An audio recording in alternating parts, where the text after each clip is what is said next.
짧게 챗GPT 그리고 생성형 AI에 대해서 소개를 할까 하는데요. 왜 우리가 지난 11월 30일부터 인공지능에 대한 이야기를 이렇게 많이 할까요? 이유가 있습니다. 당연히 인공지능에 대해서는 우리는 지난 60년 동안 많은 이야기를 했고 많은 사이언스 픽션 영화에도 등장을 했었죠. 그러나 다 사이언스 픽션이었습니다. 1956년 처음 인공지능이라는 아이디어가 제안되고 나서 한 10년 전까지 인공지능은 현실에선 없었던 기술이에요. 영화에만 자주 등장을 했었죠. 그런데 챗GPT를 시작으로 생성형 AI라는 기술 덕분에 올해 2023년부터 인공지능이라는 기술이 드디어 현실에 등장했다라고 생각하시면 되고, 사실 여러분들 그리고 저는 인류 역사상 매우 흥미로운 변곡점에 지금 살고 있습니다.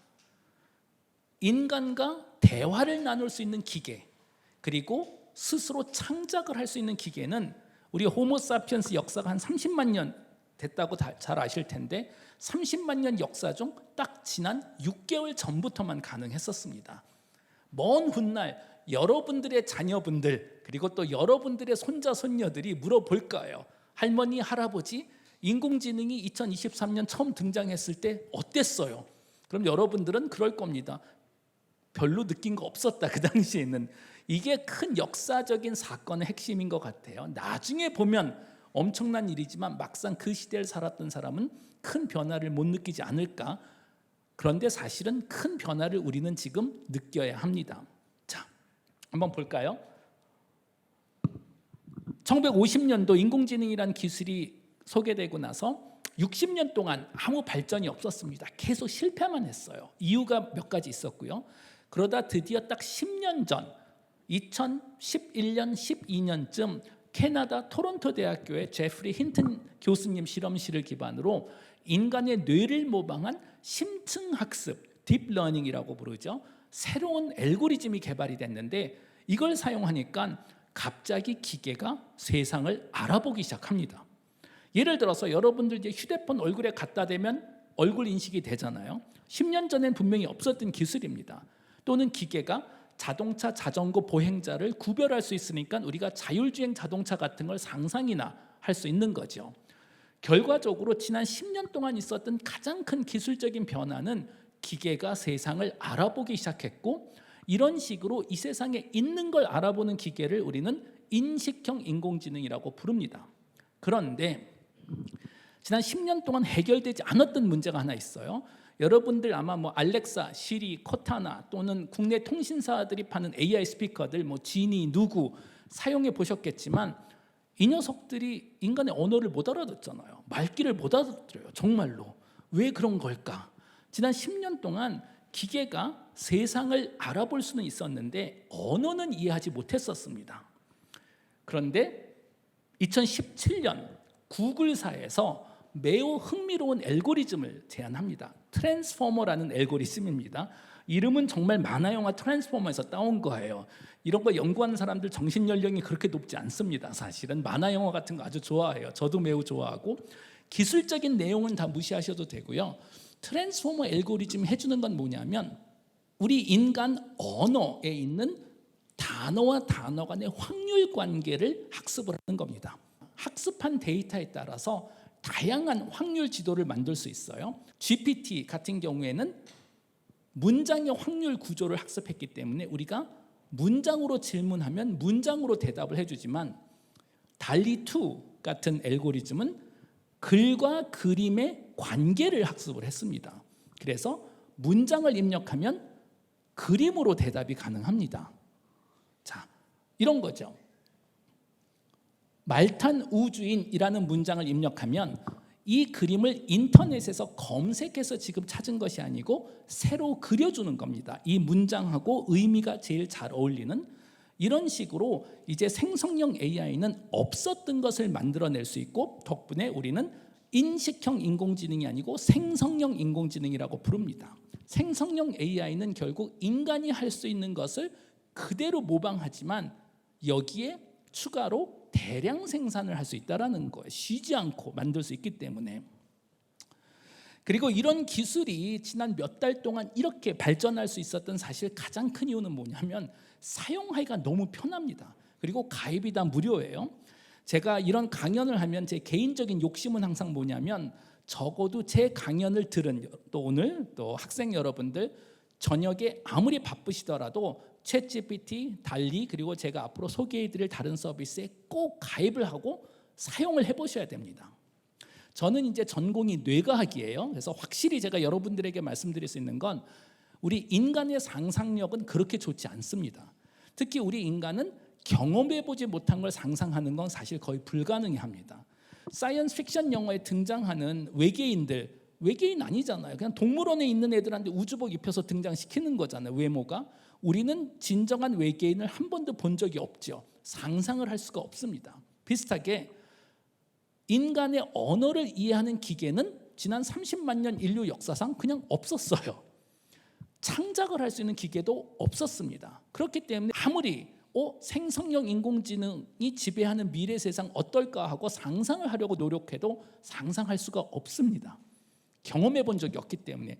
특히 이게 또 대한민국, 우리나라에게는 특히 중요하고 어려운 문제인 게 여러분들 학생들도 알겠지만 우리나라는 여러 역사적인 이유 때문에 다른 선진국보다 산업화를 늦게 시작했습니다. 영국, 미국 같은 경우에는 19세기 초에 이미 산업화를 시작했지만 우리는 1960년, 1970년에 시작을 했죠. 그러다 보니 우리가 산업화를 시작하고 자동차를 만들고 반도체를 만들기 시작했을 때 이미 미국, 영국, 독일, 일본 회사들이 다 한 번씩 했었던 거예요. 이런 관점에서 보면 대한민국의 미래는 항상 선진국의 과거였었습니다. 그렇기 때문에 우리가 모르는 게 있으면 항상 물어볼 때가 있었어요. 미국 회사들은 어떡하지? 독일 회사들은 어떡하지? 그리고 유럽, 미국으로 유학을 가서 배우기도 하고 교과서에서 배웠습니다. 그런데 이제 우리도 많이 발전하고 우리도 선진국이 되다 보니까 생성형 AI는 우리가 모르는 것에 대한 답을 이 세상 사람 아무도 모릅니다. 지금 우리가 물어볼 데가 없어요. 그런데 우리는 경험상으로 우리가 모르면 항상 물어볼 것이 있었기 때문에 생성형 AI도 자꾸만 남들한테 정답을 알려달라고 그러는데 아무도 모릅니다. 사실은 결국 생성형 AI가 처음으로 우리가 직접 경험하고 직접 상상하고 직접 답을 찾아야 되는 첫 문제고 사실 이게 정상입니다. 모든 선진국들은 이렇게 발전해 왔어요. 단 우리만 늦게 발전하다 보니까 답이 있는 문제들을 다뤘던 거죠. 그래서 저도 한번 경험을 해봤습니다. 경험이 정말 중요합니다. 이 그림들은 제가 달리로 그린 거예요. 저는 그림을 잘 못 그려요. 근데 글은 입력할 수가 있으니까 입력해 봤어요. 곰 인형을 가지고 노는 알버트 아인슈타인, 중세기 스테인글라스 같이 그려줘 했더니 바로 그려주더라고요.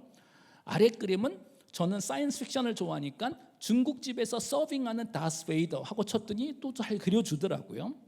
오른쪽 그림들은 미래 패션 모델들, 단 패션 잡지 보구같이 했더니 또 잘 그려줍니다. 저는 처음에 이런 그림들 보고 정말 걱정이 됐어요. 야, 이제 디자이너, 사진작가, 아티스트 다 실업자가 되겠구나. 근데 이게 그렇게 간단한 얘기는 아닙니다. 저랑 아주 친한 사진작가 선생님한테 제가 저 다스베이더 그림을 만들어 보라고 했더니 이렇게 접근을 하시더라고요. 중국집에서 서빙하는 다스베이더, 단 저 그림을 1975년 코닥 트라이엑스 흑백 필름 느낌으로 보여주고 조명을 4군데 달고 무슨 필터를 사용해. 다시 말해서 본인의 전문 지식과 경험을 추가하면 추가할수록 퀄리티가 좋아집니다. 그 얘기는 뭐냐면 생성형 인공지능 때문에 사진작가, 디자이너, 아티스트, 변호사, 변리사, 개발자 직업이 사라지진 않습니다. 단 생성형 AI를 가장 먼저 받아들이고 응용하는 개발자, 디자이너, 사진작가들 때문에 이런 걸 무시하고 외면하는 분들은 당연히 일자리 문제가 생길 수가 있겠죠. 내가 하고 싶은 게 뭔지 그 상상은 사람이 해야 됩니다. 그 다음에 내가 상상한 걸 정확하게 질문으로 표현하는 것도 또 사람이 해야 되죠. 그런데 막상 일은 챗GPT가 합니다. 저는 챗GPT가 대본 쓸 때 옆에서 커피 마시고 있었거든요. 그리고 챗GPT가 대본을 다 쓴 다음에 또 인간의 역할은 그것을 검증하고 선택은 또 사람이 해야 됩니다. 우리가 많이 질문하죠. 생성형 인공지능 시대에 그럼 인간은 어떤 능력이 필요할까요? 답이 바로 나왔네요. 상상력, 질문할 수 있는 능력, 그리고 판단력. 이게 일을 열심히 빨리 하는 것보다 훨씬 더 중요한 능력이 될 거라는 거예요. 이제 갑자기 인공지능이 인간의 언어를 이해하고 창작을 할 수 있잖아요. 그래서 처음에 우리는 외면을 하거나 우리하고는 상관없는 일이다, 또는 내 직업하고는 상관이 없다 하고 정글로 마치 도망가듯 외면을 했죠. 그런데 또 챗GPT가 재밌잖아요. 그러니 관찰을 하고 사용하기 시작하는데, 그리고 모방을 하기 시작하는데, 우리는 생성형 AI가 가져다주는 매우 매우 깊은 변곡점, 그리고 산업혁명적인 의미는 다 무시하고 눈에 보이는 것만 모방하기 시작합니다. 진짜 이유를 이해하지 못하고 눈에 보이는 것만 모방하는 것은 화물신앙이라는 거예요. 그리고 눈에 보이는 것만 모방하고 남들을 쫓아가면 절대로 바나나 안 나온다라는 거예요. 돈 못 번다라는 거예요. 결국 생성형 인공지능 시대를 위한 생존 전략은 모방과 정답을 넘어서 새로운 질문을 던질 수 있는 반화물신앙주의, 엔타이 카고 컬처 같은 걸 만들어야 되지 않을까 싶고, 이걸 어떻게 만들까? 거기에 대해서는 또 여러분들하고 앞으로 한 30분 정도 대담을 나누면 되지 않을까 싶습니다. 네, 경청해 주셔서 감사합니다. 네.